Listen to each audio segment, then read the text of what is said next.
జిల్లా చందాపురం గ్రామంలో సోమవారం రాత్రి పల్లె పదాన జనసేన కార్యక్రమంలో పాల్గొన్న నందిగామ నియోజకవర్గ జనసేన పార్టీ సమన్వయకర్త తంబళ్లపల్లి రమాదేవి ఎన్టీఆర్ జిల్లా నందిగామ మండలం మునగచెర్ల చందాపురం గ్రామాలలో పల్లె పదాన జనసేన కార్యక్రమంలో జనసేన పార్టీ సమన్వయకర్త తంబళ్లపల్లి రమాదేవి పాల్గొన్నారు. మునగచెర్ల గ్రామంలో బీసీ కాలనీకి సంబంధించిన కొంతమంది మహిళలు జనసేన పార్టీ కొనిదెల పవన్ కళ్యాణ్ సిద్ధాంతాలను నచ్చి సమన్వయకర్త తంబళ్లపల్లి రమాదేవి వారి ఆధ్వర్యంలో జనసేన పార్టీలో చేరటం జరిగింది. జై జనసేన, జై జై జనసేన అంటూ పార్టీ జెండాలను చేతబూని యువత పెద్ద ఎత్తున నాదాలు చేశారు. మునగచెర్ల చందాపురం గ్రామాలలో స్థానిక సమస్యలను తెలియజేశారు. వచ్చే ఎన్నికల్లో జనసేన తెదేపా పార్టీలకు అండగా నిలవాలని, రాబోయే జనసేన తెదేపా ప్రభుత్వంలో మీ సమస్యల పరిష్కారానికి కృషి చేస్తానని అన్నారు. ఈ కార్యక్రమంలో జన సైనికులు, వీర మహిళలు పెద్ద ఎత్తున పాల్గొన్నారు. అంబేద్కర్ గారు రాసినటువంటి రాజ్యాంగాన్ని మరిచి రాజారెడ్డి రాజ్యాంగాన్ని అమలు చేస్తున్నటువంటి రాక్షస ముఖ్యమంత్రి, అదేవిధంగా రాక్షస పాలనను ప్రారంభించడానికి మనం ఈ రోజుకి కూడా చందాపురం గ్రామంలో మీకు తెలుసు, ఇక్కడ ఉన్నటువంటి నివాసితులందరికీ తెలుసు, ప్రత్యేకంగా చెప్పనవసరంలా.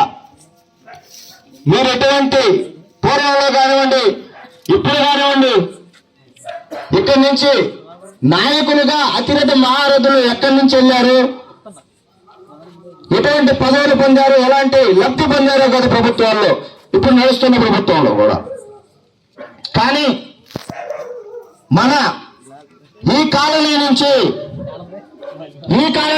నేను లబ్ధి పొందాను, నేను ఫలానా పార్టీ తరఫు నుంచి నేను మా పల్లెలందరికీ కూడా న్యాయం చేశానని ఏ ఒక్క నాయకుడు నేను సవాల్ విసురుతున్నారు. రమ్మనిక్కలకి ఎవరైనా వెళ్ళారా?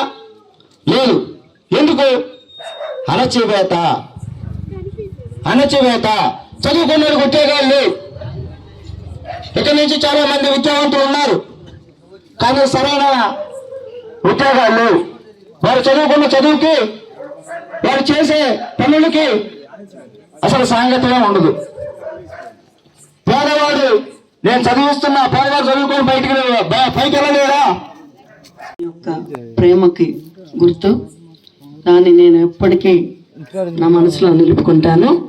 దానికి తగిన ఖచ్చితంగా మీకు నేను మీ పక్కన నించొని మీ అందరి కష్టాలకి నేను బాసటగా నిలబడి మీ అందరి కష్టాలను తీర్చడానికే నేను ఇక్కడికి వచ్చాను.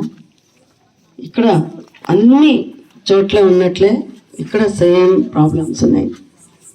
తాగునీరు, సాగునీరు, డ్రైనేజ్ వ్యవస్థ, తర్వాత ప్రైమరీ హాస్పిటల్స్ లేవు, లైట్స్ సరిగా లేవు, తర్వాత మీకు నిరుద్యోగ సమస్య చాలా, తర్వాత మీకు ఇళ్ల స్థలాలు పంపిణీ అన్నారు. జరిగాయా? మౌలిక సదుపాయాలు ప్రతి మనిషి కోరుకునేది ఏంటి? మొదట మౌలిక సదుపాయాలు, తాగడానికి నీరు, సాగు చేసుకోవడానికి నీరు, తినడానికి ఎండి, ఉండడానికి గూడు, ఇవి కూడా అమర్చలేని దుస్థితిలో ఇప్పుడు వైసీపీ ప్రభుత్వం ఉంది. అవునా? డ్రైనేజీ ప్రాబ్లం వల్ల వచ్చే ఎన్నో అనారోగ్యాలు చాలా హానికరం. ముఖ్యంగా పిల్లలకి, వాళ్ళకి మలేరియా, డెంగ్యూ ఇలాంటి ప్రాబ్లమ్స్, హెల్త్ ప్రాబ్లమ్స్ వల్ల చాలా దారుణమైన పరిస్థితి ఉంటుంది తల్లిదండ్రులకి. వాళ్ళని ఎత్తుకొని తీసుకెళ్దామంటే ఇక్కడ దగ్గరలో హాస్పిటల్ ఉండదు. హాస్పిటల్ ఉన్నా అందులో వైద్య పరికరాలు ఉండవు.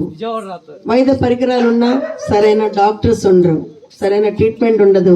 ఇలాంటి పల్లెటూళ్ళలో ఏ పాము, పురుగు కరిచినా వెంటనే ఇమ్మీడియట్ ట్రీట్మెంట్కి దానికి కూడా ఇక్కడ సౌకర్యం ఉండదు. పోనీ తీసుకొని వెళ్దాము, వెంటనే విజయవాడ తీసుకెళ్ళిపోదాము అంటే రోడ్స్ సరిగా ఉండవు, చేతిలో పైసా ఉండదు. ఏదైనా మనం పెట్టుకుంటే గవర్నమెంట్ నుండి రాదు. నిరుద్యోగ సమస్య, స్కూల్స్లో సరిగా టీచర్స్ లేరు. మీరు చదువుకొని బాగా ఏదైనా మంచి ఉద్యోగానికి వెళ్దామంటే ఉద్యోగాలు లేవు.